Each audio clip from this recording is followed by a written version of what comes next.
হারিয়ে পাওয়া। কবি সুকুমার রায়। ঠাকুর দাদার চশমা কোথা?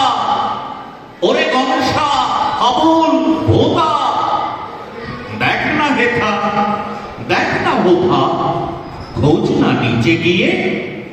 কই কই কই, কোথায় গেল? টেবিল টানো, দেশ ঠেলো, ঘরদোর সব উল্টে ফেলো, খোঁচাও লাঠি দিয়ে।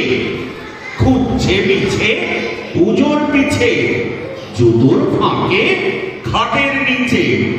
কেউ বা জোরে পর্দা খিচে, বিছনা দেখে ছেড়ে।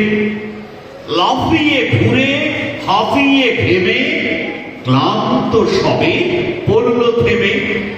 ঠাকুর দাদা আপনি নেমে আসেন তেড়ে মেরে, বলেন রেগে, চশমাটা কি ঠ্যাং গজিয়ে ভাবলো নাকি?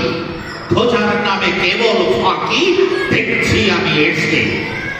যেমন বলা দারুণ রোষে, কপাল থেকে অমনি ঘষে। চশমা পরে তক্ত বসে, সবাই ওঠে হেসে।